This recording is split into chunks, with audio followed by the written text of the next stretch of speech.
Okay, so every now and then along comes an animated film that feels like it is aimed more at adults than children. Now, the difficult thing about these kinds of films is whether or not they're going to also appeal to children. I'm talking about the brand new animated film from DreamWorks called The Wild Robot.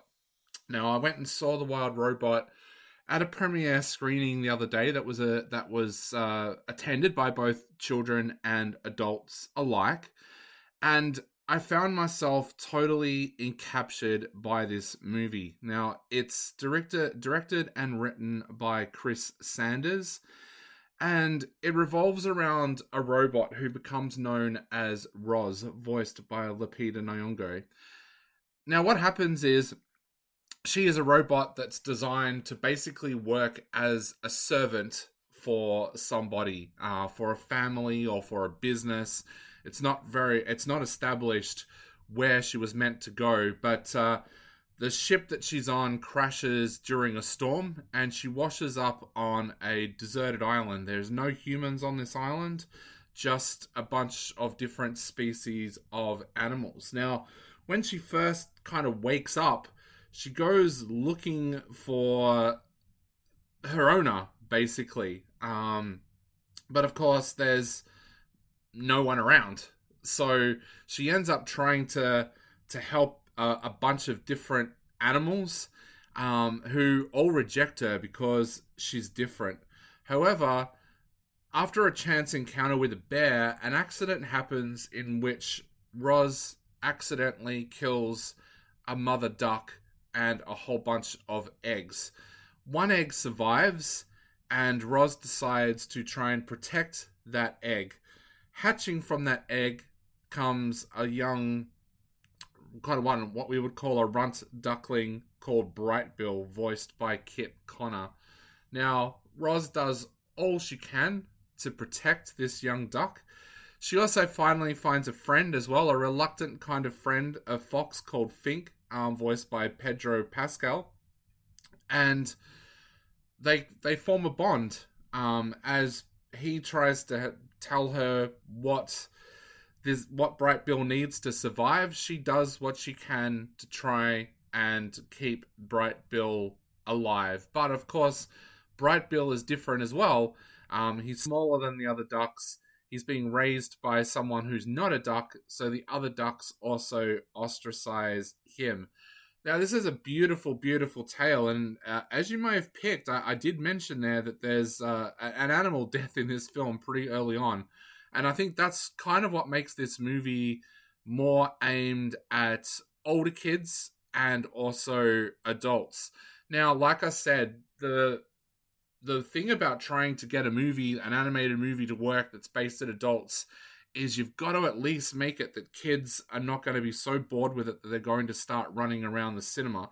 I experienced that when Wall-E came out. I know everybody was at that full hype. It was at the full time when Pixar couldn't do anything wrong, and when a Pixar movie came out, it was a big family event. I was at a screening of Wall-E where all of the adults were sitting there totally engrossed, but all of the kids were so bored, they were throwing popcorn, they were running around. So you've got to try and find that balance, and I think the Wild Robot does that. It does it in kind of a unique way, in that the artwork makes the animals so cute and believable that kids become engrossed in the story of the animals, while the adults become more engrossed in this world and the emotions that Roz is going through, because this is a story about isolation. It is a story about loss. It is a story about being ostracized. And I don't know, like when I was watching the movie, I kept on thinking that at times it was the way that I felt during the lockdowns, during the pandemic, and things like that. So I think this is a movie that is going to relate to different people on different levels. Now, like I said, I still might be a little bit reluctant to take a small child to this film, simply because of the fact that it does involve things like animal deaths, and it does involve some topics that perhaps a younger child's not quite ready to accept. But at the same time, if you are the guardian or a parent of a young child that's been through something pretty traumatic, this might be the perfect film to take them to be able to sit down and talk about what's happened to them.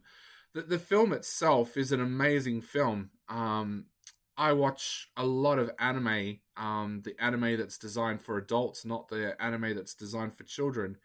And one of the things I find with Japanese anime that hasn't always transferred over to Hollywood animation is the beautiful scenery. You might remember a couple of years ago I talked about a movie called Suzume that felt like it took me to a brand new world. That was the same feeling I got here with The Wild Robot. It took me to this island that was a little ecosystem upon itself. I couldn't help but fall in love with the characters here. You identify with what Roz is going through very, very quickly. And you find yourself liking the other animals to the point where you don't want anything bad to happen to any of them. Even Fink is a character. Fink is a unique kind of character in that he's villain in the piece at the start. He wants to kill Bright Bill. Bright Bill's a snack for him. But as the film goes on, you learn more about Fink and you learn about his upbringing and why he's the way that he is. Which I guess it can also be something that you look at about why the kid at a school might be a bully or something like that. There are so many deeper levels of this movie. It's just an amazing film for that, but it's also a very beautiful film. Chris Sanders has made sure that this movie is like looking at an art gallery wall. It is just the epitome of perfection when it comes to the artwork. The characters are beautifully written. This is definitely guaranteed to become a classic piece of animation. But like I said, this is a film that I would put a caution there for taking young children to see.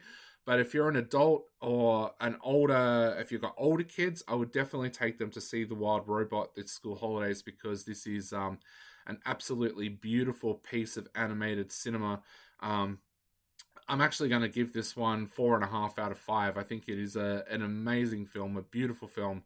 4.5 out of 5 for The Wild Robot. For me, it is a general release, so it should be showing in a cinema near you, but check your local cinema guides to make sure.